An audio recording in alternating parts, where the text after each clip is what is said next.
সবুজ পাহাড় আর নীল জলের মোহে ঘেরা জাদুকাটা নদী, তার ঠিক পাশেই শিমুল ফুলে রাঙা এক স্বপ্নপুরী। আজকের ব্লগে চলুন ঘুরে আসি প্রকৃতির এক অপরূপ সাজঘর থেকে। আমার মনে হচ্ছে যে আমি সেন্ট মার্টিন কিংবা সিলেটের লালাখালে দাঁড়িয়ে আছি। এই এরিয়াটা হচ্ছে কাইন্ড অফ মরুভূমির মতন। তো দুঃখের বিষয় হচ্ছে এখন শিমুলের সময় না। বাইকে করে আমরা হবিগঞ্জ শহর থেকে রওনা দিয়েছিলাম ভোরবেলায়। উদ্দেশ্য ছিল জাদুকাটা নদীর জাদুকরী সৌন্দর্য দেখা। হবিগঞ্জ থেকে সুনামগঞ্জ শহর হয়ে আমরা পৌঁছে যাই তাহিরপুরে। সেখান থেকেই জাদুকাটা নদীর শুরু। রাস্তায় ছিল অপার প্রাকৃতিক সৌন্দর্য, পাহাড়ি দৃশ্য ও গ্রামীণ জীবনযাত্রার এক অন্যরকম ছোঁয়া। সো রাইট নাও এখন আমি আছি সুনামগঞ্জের জাদুকাটা নদীর ঠিক সামনে। আর আমার পিছনের ভিউটা যদি আপনারা একটু লক্ষ্য করেন, দেখবেন যে ভারতের সীমান্ত ঘেঁষা অনেকগুলো উঁচু নিচু পাহাড়। আর যদি নদীর পানির কথা একটু বলি, আমার মনে হচ্ছে যে আমি সেন্ট মার্টিন কিংবা সিলেটের লালাখালে দাঁড়িয়ে আছি। পানিগুলো একদম নীল।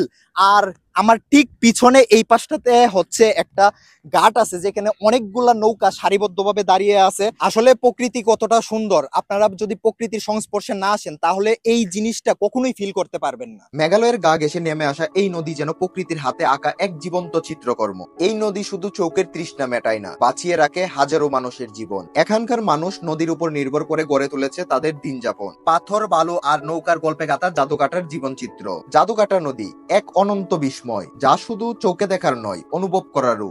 একবার এসে দাঁড়াও নদীর ধারে, হয়তো তুমি ফিরে যাবে, কিন্তু তোমার মন থেকে যাবে এই নদীর স্রোতে।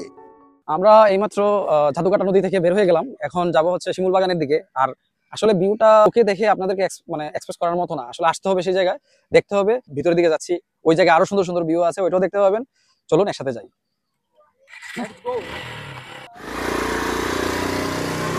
আমাদের ঠিক সামনেই হচ্ছে শিমুল বাগান। আর এই এরিয়াটা হচ্ছে কাইন্ড অফ মরুভূমির মতন।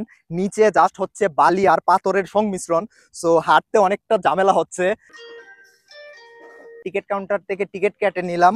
আর এখানকার প্রবেশ মূল্য হচ্ছে জনপ্রতি 50 টাকা করে। So let's go.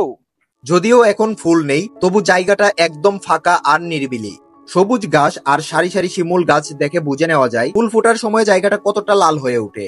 আমাদের এই সংক্ষিপ্ত জীবনে কত কিছুই না দেখার বাকি। এই মনে করেন সমুদ্রে বৃষ্টি দেখা বাকি, পাহাড়ের ঝুম করে রাত্রি যাপন বাকি, কিংবা হিমালয়ে নিজেকে দেখতে চাওয়া বাকি। জীবনের এত চাওয়া পাওয়া নিয়ে কি আর বাসায় বসে থাকা যায়? আল্লাহর এই এত সুন্দর দুনিয়ার রূপবৈচিত্র্যময় একটি দেশ আমার প্রাণের বাংলাদেশ। এই এত সুন্দর বাংলাদেশটাকেই যদি ঘুরে শেষ না করতে পারি, তাহলে এই অবুঝ মনটাকে কিভাবে বুঝ দিব? শিমুল বাগানে আসলাম ঠিকই, কিন্তু দুঃখের বিষয় হচ্ছে এখন শিমুলের সময় না। যেহেতু আমরা সবাই জানি ফেব্রুয়ারি কিংবা মার্চের প্রথমের দিকে হচ্ছে শিমুলের সময়। যদিও এখন শিমুল নাই, কিন্তু বর্ষার মৌসুম যেহেতু অলরেডি শুরু হয়ে যাচ্ছে, এখন বৃষ্টি বাদল হচ্ছে। আর প্রকৃতির যে একটা অপরূপ সৌন্দর্য ফুটে উঠতেছে, নতুন নতুন পাতা ফুটতেছে। আর এই সৌন্দর্যের কথা যদি আমি মুখে বলি, তাহলে আসলে মানে ওইভাবে এক্সপ্রেস করতে পারবো না। আপনারা অলরেডি দেখতেছেন কি জোস একটা পরিবেশে আমরা আছি। সো অনেক জোস লাগতেছে আর আমরা এনজয় করতেছি, ভালো লাগতেছে। ঘুরে ফিরে আমরা আবারও জাদুকাটা নদীতে। আমাদের ব্লগটি মূলত স্টার্ট করেছিলাম এখান থেকেই সকালবেলা, আর এন্ড করতেছি আবারও এখানেই।